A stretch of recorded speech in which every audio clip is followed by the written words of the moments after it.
जय श्री राम मित्रों।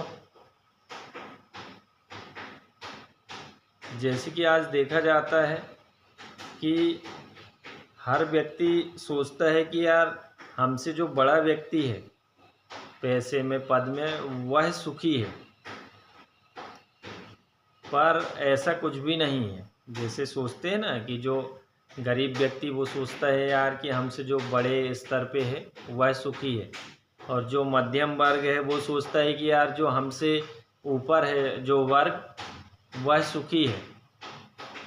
मतलब ऐसा है ना कि जैसे आज यदि कोई लखपति है तो वो सोचता है कि यार करोड़पति व्यक्ति जो है वो सुखी है, जिसके पास बहुत पैसा है करोड़ों में। और करोड़पति व्यक्ति क्या सोच रहा है कि यार जिसके पास कई करोड़ है वह सुखी है, और जिसके पास कई करोड़ रुपया है वो क्या सोचता है कि यार जो अरबपति है वह सुखी है। और जो अरबपति है वो क्या सोचता है कि सुख किसको है, जो जिसके पास खरबों में पैसा है। जैसे अभी देखे ना, हमने सुना अभी पेपरों में इतना जैसे दिया था कि विश्व का सबसे अमीर व्यक्ति बोलते हैं कि एलन मस्क है, पर वह भी पैसे की लड़ाई लड़ रहा है। यदि वो इतना सुखी है तो फिर ये सब चीज़ें तो होना ही नहीं चाहिए। ट्रम्प और उसकी आपस में चल रही कि नहीं पैसे को लेकर लड़ाई। तो सुखी कौन है दोस्तों? कोई तन दुखी, कोई मन दुखी, कोई धन बिन रहे तो उदास, थोड़ी थोड़ी सब दुखी, सुखी राम के दास।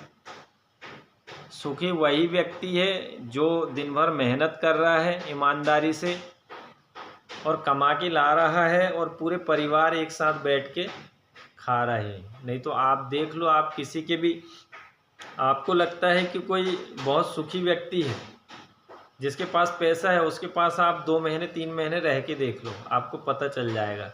जिनके पास लगता है कि बहुत पैसा है वो बाहर से बस लगता है कि बहुत सुखी हैं, पर जब आप उनके नज़दीक जाएंगे तो आपको उनकी परेशानियों का एहसास होगा कि वो दिन भर कितने डिप्रेशन में रहते हैं, कितने परेशान रहते हैं।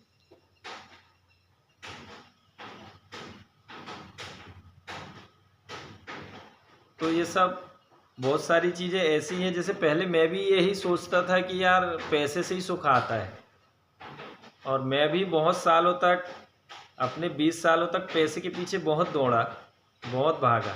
फिर बाद में समझ में आई कि यार नहीं, जब प्रेमानंद जी की वीडियो सुना तो समझ में आया कि जीने के लिए बहुत पैसों की ज़रूरत नहीं है।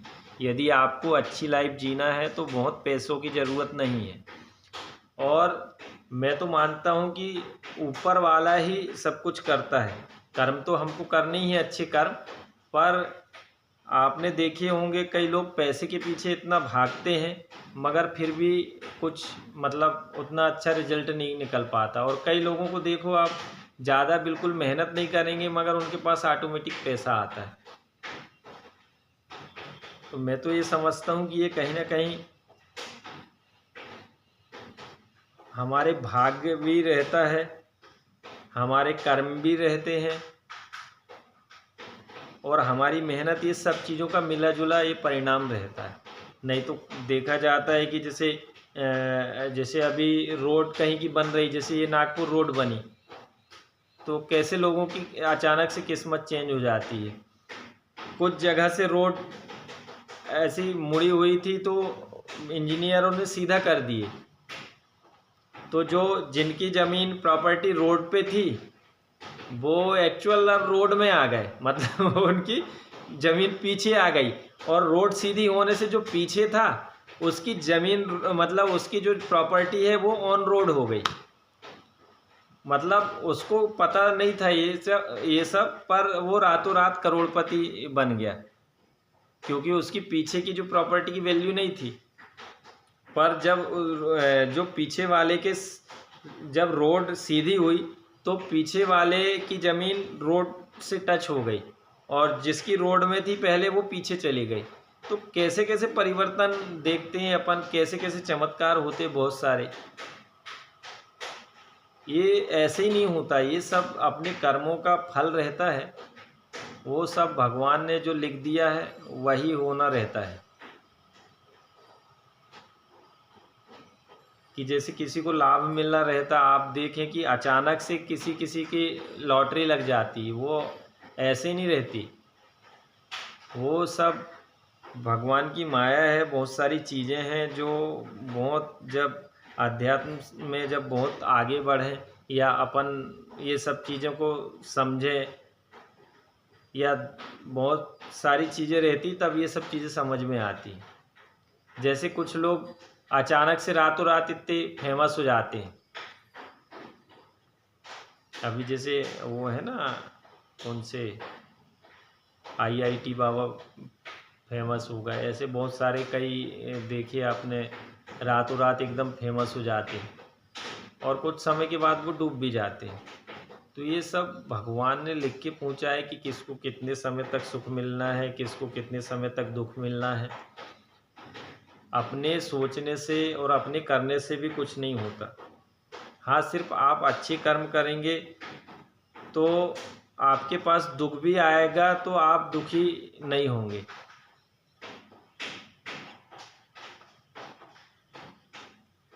जैसे रहता है ना, कई व्यक्ति के पास थोड़ा सा भी कुछ दुख तकलीफ आई तो वो एकदम परेशान हो जाता है। कई ऐसे व्यक्ति आपने देखे होंगे जिनको बहुत सारी पीड़ाएं हैं, बहुत सारे दर्द हैं, मगर उनको महसूस ही नहीं होता, वो ध्यान ही नहीं देते। तो अध्यात्म से जुड़ने से और धर्म से जुड़ने से यही सब ज्ञान प्राप्त होता है। आप कितने भी कष्ट में भी रहेंगे तो आप आनंद में ही रहेंगे, मतलब आपको आनंद ही आएगा, वो कष्ट में भी आपको आनंद आएगा। और दोस्तों, जैसे मैं देखा बहुत सारी चीज़ में मनन करता हूँ कि आपके जैसे आप धन दौलत कितना भी कमा लो, पर आपकी शादी किससे होगी, वो लड़की कैसे रहेगी, वो आपको आगे परेशान करेगी नहीं करेगी, उसके संस्कार कैसे रहेंगे, या आपके जो बच्चे हैं वो कैसे होंगे, वो आप डिसाइड नहीं कर सकते। आप सिर्फ पता कर सकते हैं कि लड़की होगी या लड़का। पर आपने देखा होगा कि वो मतलब सद्गुण वाला होगा कि नहीं बच्चा, या मतलब अच्छा होगा कि नहीं, वो आपके हाथ में नहीं रहता। कहीं ना कहीं मेरे को तो ऐसा लगता है कि ये सब भगवान ही डिसाइड करते हैं ना, किसके यहाँ कैसा पुत्र होगा। या आपने कभी सोचे क्या कि आप जैसे चाह रहे वैसे ही बेटा आपके यहाँ हो जाए? उसके लिए कहीं ना कहीं बहुत आपको धर्म करना पड़ेगा, आप खुद वैसे बनेंगे तब आपके यहाँ वैसा पुत्र पैदा होगा। नहीं तो कोई चाहता है कि हमारे यहाँ दुष्ट पुत्र पैदा हो, मगर आज देखते हैं अपन समाज में ये सब कौन कर रहा है, ये सब इतने गलत काम, अनैतिक काम सब कौन कर रहे हैं, किसी न किसी के पुत्र हैं ना। तो वही मेरा बोलने का ये है कि भाई आपके हाथ में सिर्फ आप बच्चा पैदा कर सकते हो, पर आपका बच्चा कैसा होगा, बड़े होके वो क्या करेगा, ये सब माँ बाप के कर्म रहते हैं। बच्चे के भी कर्म हैं, पर माँ बाप की भी कहीं ना कहीं कर्म बच्चे के ऊपर आते हैं। यदि माँ बाप बहुत धर्म से जुड़े हुए हैं, अध्यात्म से जुड़े हुए हैं, सत्कर्म करते हैं, तो आपने देखा होगा कि उनके बच्चे जरूर कहीं ना कहीं वो अपने आप उन्नति को प्राप्त हो जाते हैं।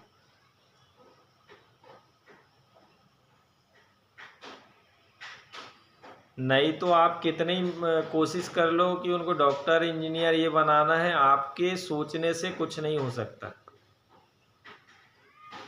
आज कितने लाखों करोड़ों युवा तैयारी करते हैं, उसमें से कितने बच्चों का सिलेक्शन होता है? चाहते तो हर माँ बाप है ना,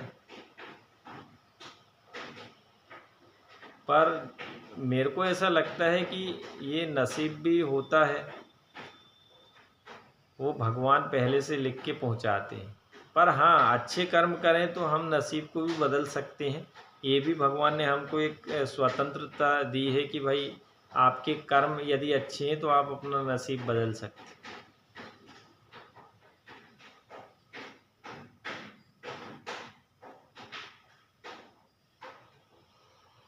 बहुत सारी चीज़ें ऐसी रहती हैं जो व्यक्ति सुनने के बाद भी महसूस नहीं करते।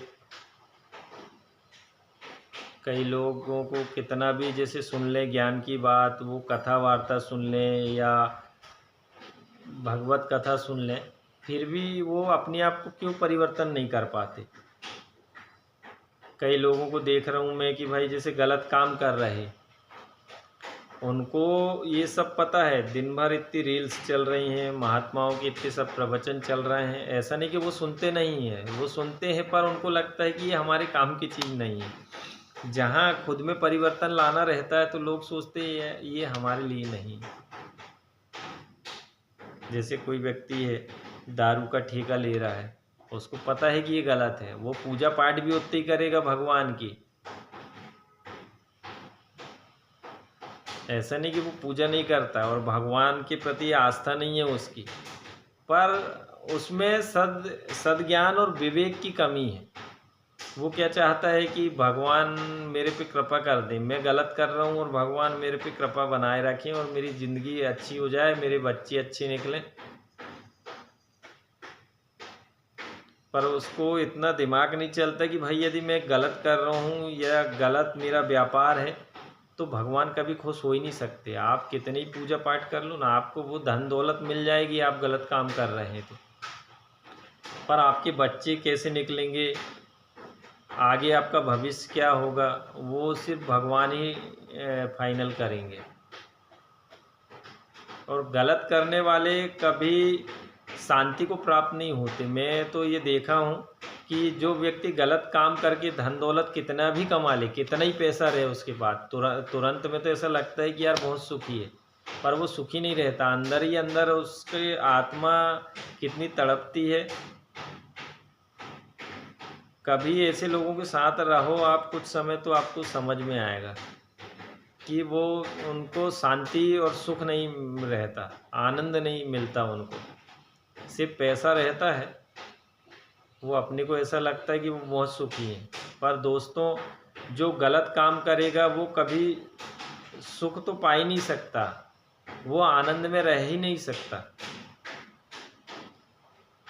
पर आज समाज में ऐसी विकृतियां फैल चुकी हैं कि 90% लोग सिर्फ उन्हीं लोगों को फॉलो कर रहे हैं जिनके पास पैसा है। उनको लगता है कि जो जैसे गलत काम कर रहे हैं, जिनके पास गलत तरीक़े से पैसा आ रहा है, लोग उनको ही देखते हैं कि यार हम भी ऐसे बन जाएं। आज सिर्फ पैसे को समाज ज़्यादा महत्व देने लगा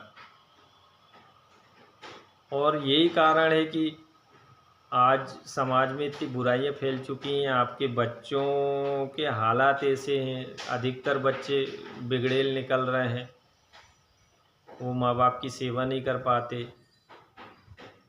थोड़ी सी परेशानी आने में वो कोई डिप्रेशन में चल जा रहा है, कोई आत्महत्या कर ले रहा है। तो बहुत सारी चीज़ें हैं ऐसी कि अभी क्या बोले। तो ये सब क्यों हो रहा है? क्योंकि ये सब अनीति का जो पैसा आ रहा है, अधिकतर देखा जा रहा है कि हर बच्चा चाहता है कि बस वो जल्दी से जल्दी करोड़पति बन जाए। फिर उसके लिए वो किसी गलत की संगत करे, गलत कोई काम करे, तो भी उसको अंदर से आत्मा तो उसकी बोलती होगी कि ये गलत है, मगर फिर भी वो सुख भोगने के चक्कर में कि मेरे को सुख मिलेगा इस पैसे से, जो पैसा आएगा, वो गलत काम करने में नहीं डर रहे हैं। और उसका परिणाम देख ही रहे हैं कि सुख मिल कहाँ रहा है, किसको मिल रहा है, कौन सुखी है आज। आज समाज में 80% लोग दुखी हैं, 20% लोग बस सुखी हैं, जो धर्म से चल रहे हैं, मेहनत की कमाई खा रहे हैं, मेहनत का पैसा मतलब कमा रहे हैं मेहनत करके। नहीं तो आप सर्वे कर लो खुद, ये मनन हर किसी को करना चाहिए कि भाई सुखी अपने को लगता है ना, समाज में कितने लोग सुखी हैं, आप सर्वे करके देखो, आपको पता चल जाएगा। जैसे पहले के समय में देखा जाता था, जैसे जब शादी होती थी तो लड़की के पूरे ख़ानदान की कुंडली देखा जाता था कि उसका परिवार कैसा है, मतलब धार्मिक लोग हैं कि नहीं, सत प्रवृत्ति के हैं कि नहीं, देखा जाता था ना। आज क्या देखा जाता है, या लड़के पक्ष यदि लड़की वाले देखते थे तो देखते थे ना कि यार इसकी 2-3 पीछे की पीढ़ी कैसी है, उनके व्यवहार कैसे हैं, धार्मिक है कि नहीं, आध्यात्मिक है कि नहीं, अच्छे व्यक्ति हैं कि नहीं। पर आज यदि लड़का लड़कियों की शादी करनी रहती तो लोग क्या देख रहे हैं, पैसा है कि नहीं, लड़के में अवगुण है या दुष्ट रहे, कैसा भी रहे, यदि वो सरकारी जॉब में है तो आदमी कुछ नहीं देख रहा है, शादी कर दे रहा है बच्चियों की। और बच्चियों के भी यही हाल है।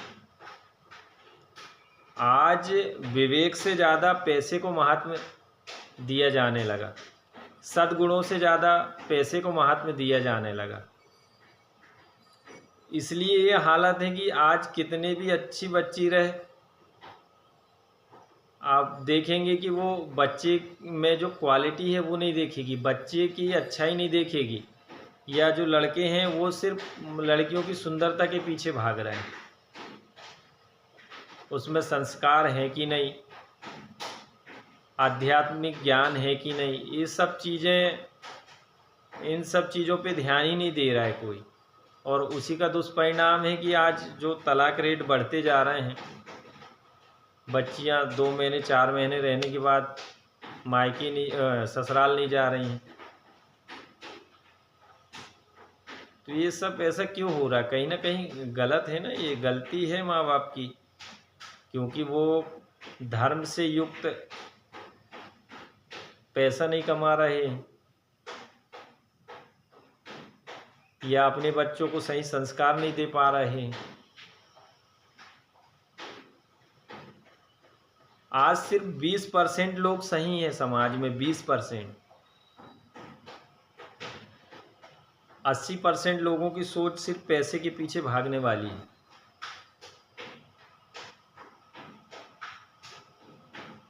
आज जैसे कोई भी फ़ोन करता है कि यार बेटी का रिश्ता वो करना है, देखना वहाँ कहीं लड़के हों आपके आइट साइड में, तो उनसे बातें करो तो वो क्या बोलेंगे कि लड़का की कमाई पहले प्राथमिकता देंगे। वो थोड़ी बहुत लड़के में अवगुण भी है, उनको पता भी चल जाएगा, तो यदि लड़का पैसा कमा रहा है तो वो शादी कर देते हैं। आप भी इस चीज़ को महसूस करना। तो बहुत सारी चीज़ें ऐसी हैं दोस्तों कि अभी क्या ही बोले, समाज में बहुत सारी विकृतियाँ फैलती जा रही, पर धीरे धीरे कोई इसको सुधारे कैसे, सुधारने की कोशिश ही नहीं करता। इतने अच्छे अच्छे संत बैठे हैं, इतने अच्छे प्रवचन देते हैं, और जो प्रवचन सुन भी रहे हैं वो उनको लाइक कर रहे हैं, सब्सक्राइब कर रहे हैं, सब हो रहा है, मगर वो खुद में परिवर्तन नहीं ला पा रहे हैं। 10% लोग हैं जिनमें परिवर्तन जो खुद में ला पाते हैं, नहीं तो पूरा वीडियो सुन लिए, लाइक कर दिए, सब्सक्राइब कर दिए, और बाद में वो जैसे वैसे ही। पूरे हर कोई महात्मा बोल रहे हैं कि भाई गलत काम करना नहीं चाहिए, दारू, जुआ, बीड़ी, सिगरेट, सट्टा, गुटखा, ये सब के काम ये गलत है। इनसे जो पैसा आएगा कहीं ना कहीं आपके पूरे परिवार को ये तबाह कर देगा, या जैसे ब्याज का पैसा है। पर आज आप देख लो ना, हर कोई यही कामों में लगा है। आज प्रॉपर्टी, दोस्तों पहले मैंने भी प्रॉपर्टी का छोटा मोटा काम किया हूँ, पर मेरे को जब ये सब समझ में आई बातें कि यार वो भी कहीं ना कहीं मेरे को ऐसा लगता है कि 2 नंबर का ही पैसा है। उसमें भी इतनी, मतलब बहुत ज़्यादा देख रहा हूँ मैं कि आप देख लीजिए, बहुत ही कम लोग ऐसे रहते हैं जो उचित रेट में प्रॉपर्टी बेचे, खरीदे या उलझने ना हो। प्रॉपर्टी में आज इतना वो है कि हर कोई बस ज़मीन लेके और उसको 10 गुना 20 गुना प्रॉफिट लेके बेचना चाह रहा है, और परेशान भी रह रहे हैं प्रॉपर्टी में। आज अधिकतर व्यक्ति जो हैं वो परेशानी दिखते हैं। पूरे शहर के चारों तरफ देखो आप, लोगों ने जो पैसे वाले हैं पूरे खेती खरीद के रख ली है, और बस वो चाहते हैं कि पैसे को 10 गुना 50 गुना कर ले डायरेक्ट 2-4 साल में। अच्छा, उसी का दुष्परिणाम है कि वो हमेशा डिप्रेशन में ही मिलेंगे। आप प्रॉपर्टी वाले, मैं तो कितने लोगों से टच में है, मेरे कम से कम 10-20 प्रॉपर्टी डीलर है जो मेरे टच में है, पर मैं उनको कभी सुखी नहीं देखा, आनंद में, खुश खुश मतलब स्थिति में।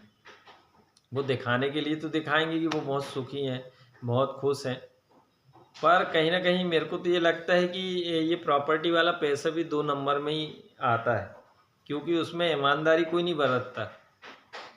जैसे जो गवर्नमेंट्स के रूल्स हैं उस हिसाब से कितनी कॉलोनी कटती शहर में, 2-4 कॉलोनी होंगी, बाकी सब अवैध।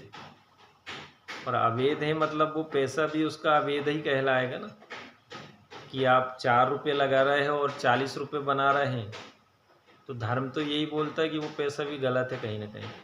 मेरे को भी, मैं भी पहले इंटरेस्टेड था, पर जब से ये सब अध्यात्म से जुड़ा, धर्म को जब से समझने लगा हूँ, तो मैंने ये सब चीज़ें छोड़ दी। मेरे को भी अब ऐसा लगता है कि यार नहीं है, क्योंकि जिनके पास करोड़ों की अरबों की प्रॉपर्टी, वो परेशान ही रहता है हमेशा पैसे को बढ़ाने के लिए। वो सुख भोग नहीं रहा है, अपनी ज़िंदगी ढंग से जी नहीं पा रहा है, ना अपने बच्चों के साथ बैठ सकता वो, ना अपने बच्चों को, ना फैमिली को समय दे पाता। आप अधिकतर देखना, तो इससे क्या समझ में आ रहा है कि धन दौलत, इनसे आपकी लाइफ सुखी या अच्छी नहीं बन सकती। यदि अच्छी लाइफ जीना है तो ईमानदारी और मेहनत का थोड़ा भी पैसा आपके यहाँ आ रहा है तो आप बहुत अच्छी लाइफ जी सकते हैं। और यकीन मानो दोस्तों, ये सिर्फ कुछ महात्माओं के प्रवचन सुनने से, योग, ध्यान, मेडिटेशन और नाम जप करने से अचानक ये सब परिवर्तन आ गया मेरे में, और आप में भी आ सकता है। यदि आप मेरी बातें सुनते हैं तो यकीन करो कि आप सिर्फ आधा घंटा 1 घंटा डेली योगा करने लगो और नाम जप करने लगो। कितने सिद्ध संत हैं, सब एक ही चीज़ बोलते हैं, और हमारे हर ग्रंथों में यही लिखा है, नाम की महिमा। और हर धर्म यही बोलता है। आज सिख लोग क्या बोलते हैं, नानक साहब ने क्या बोले, नानक नाम जहाज है, चढ़े सो उतरे पार। और हर महात्मा यही समझा रहे हैं। और मेरा तो 100%, मैं क्या बोलूँ, मेरा अनुभव है कि भाई नाम जप के बहुत ज़्यादा लाभ मिलेंगे। आप में ऑटोमेटिक सब विवेक आने लगेगा, सही क्या है, गलत क्या है, क्या करना चाहिए, क्या नहीं करना चाहिए। आप एक बार करके देखो, लंबे समय तक कंटिन्यू आप नाम जप करो, पूजा पाठ करो, भक्ति करो, आध्यात्मिक जो गुरु हैं, अच्छे जो महात्मा, उनके सत्संग सुनना चालू कर दो, आप में खुद परिवर्तन आ जाएगा और आप दिन भर आनंद में रहेंगे। नहीं तो मैंने देखा कि मेरे पास भी पैसा मैंने बहुत कमाया, पर हमेशा मैं मतलब ऐसी हालत रहती थी कि डिप्रेशन और टेंशन में ही रहता था, रात में ढंग से नींद नहीं आती थी। आप यकीन मानो, इतना रात भर इतनी अच्छी नींद आती है, और कम पैसे में भी इतना अच्छा घर चलता है और इतना अच्छा चल रहा है सब कुछ। मतलब पैसा तो अभी भी उतना ही आ रहा है, मगर अब पैसे के पीछे भागना बंद कर दिया मैंने। जो भगवान की मर्जी, जितना देना वो देंगे, और बहुत सुखमय जीवन बीत रहा है। और मैं वीडियो इसलिए बनाता हूँ कि भाई यदि मेरी बात कोई यहाँ तक सुन रहा है तो वाकई में वो भी अपनी ज़िंदगी बदल सकता है, और वो इतने आनंद में रहने लगेगा, सिर्फ वो 2-3 चीज़ें चालू कर दे। सुबह सुबह योग, मेडिटेशन और नाम जप। यदि किसी ने 1 घंटा, दिन भर में 1 घंटा ये सब प्रक्रिया कर लिया तो उसकी पूरी लाइफ चेंज हो जाएगी। वो उसको खुद गलत चीज़ों से घृणा होने लगेगी। मतलब बहुत सारे परिवर्तन खुद ब खुद आ जाते हैं। इसलिए मैं वीडियो डालते रहता हूँ। मेरे को पता है कि कुछ लोगों को ये सब चीज़ें पसंद नहीं आती मेरे वीडियो, ना उनको आएंगे, क्योंकि 3 तरह के लोग रहते हैं, राजसिक, तामसिक और सात्विक। तो जो व्यक्ति थोड़ा सात्विक है या राजसी और सात्विक वालों को ही मेरे वीडियो या मैं जो बोल रहा हूँ वो समझ में आएगा। तामसिक लोगों को तो ऊपर से चल जाएगी ये सब बातें कि क्या बकवास करता है, कुछ भी मतलब वीडियो बना के कुछ भी बोलते रहता है। पर मेरे को पता है कि यदि 2-4 लोग ही मेरे वीडियो से यदि उनकी लाइफ में परिवर्तन आ गया तो मेरे लिए बहुत मतलब वो रहेगा, मैं उनका बहुत एहसानमंद रहूँगा या भगवान की कृपा समझूंगा मैं कि मेरे वीडियो सुन के और कोई अपनी लाइफ में परिवर्तन लाए। बस दोस्तों आज के लिए बस इतना ही। कोशिश करिए कि आप यदि वीडियो सुन रहे हैं तो मैंने जो जो चीज़ें बोला हूँ वो चीज़ें आप अपने में धारण करिए। आप नाम जप करिए और संत महात्माओं के प्रवचन सुनिए। मैंने तो दिन भर मतलब मैं प्रेमानंद जी और भी अच्छे अच्छे महात्माओं के सत्संग सुनते रहता हूँ, उससे बहुत लाभ मिल रहा है। सिर्फ सुनने से नहीं, सुनने से ये होता है कि हम सुनते हैं तो कहीं ना कहीं वो चीज़ दिमाग में रहती है कि महाराज जी ने क्या बोला, गलत नहीं करना, ये नहीं करना चाहिए। और बहुत सारे मतलब आप पूरे परिवार में भी आपकी शांति बनी रहेगी। आप जब महात्माओं के प्रवचन सुनेंगे तो कहीं ना कहीं बुद्धि और विवेक तो बढ़ ही जाता है, तो पूरा परिवार खुशहाल हो जाएगा। आप यकीन करो, आप मैंने जो बोला आप चालू कर दीजिए। सुबह आधा घंटा सिर्फ भस्त्रिका, कपालभाति, अनुलोम विलोम सिर्फ ये कर लो आप 5-5 मिनट। थोड़ी देर मेडिटेशन, शांत बैठ के सिर्फ भगवान की स्मृति बनाए रखें। आप भगवान के बारे में विचार करें या उनके रूप को देखने की कोशिश करें आँख बंद करके, और संतों के प्रवचन सुने आप काम करते करते। मैं तो मेरा काम ऐसा है, इलेक्ट्रॉनिक्स का इतना मतलब बारीक काम है और इतना रिस्क वाला है, करंट का काम है, पर फिर भी मतलब मैं करते करते भी ये सब चलते रहता है। मैं प्रवचन भी सुनते रहता हूँ, भगवान का ध्यान मतलब भी ये सब मन में करते रहता हूँ। तो ये तो कोई भी कर सकता है। जब मैं कर सकता हूँ तो कितना ही आप कठिन कोई मेहनत का काम हो या कैसा भी हो आप भी कर सकते हैं। सिर्फ अपना मन होना चाहिए करने का, तो आप भी कर सकते हैं। आप अपना काम भी करते रहिए और भगवान के भजन भी करते रहिए, नाम जप भी करते रहिए या वीडियो लगा लिए सत्संग सुनते रहिए। 1 साल किसी ने ऐसा कंटिन्यू कर लिया तो उसकी लाइफ निश्चित चेंज हो जाएगी, उसके पूरे परिवार में सुख ही सुख आ जाएगा। बस आज के लिए इतना ही दोस्तों, अब मेरे को दुकान जाना है। जय श्री राम। सबका दिन मंगलमय हो, सभी सुखी रहें, सभी निरोगी रहें और शुभ कार्य करते रहें। जय श्री राम।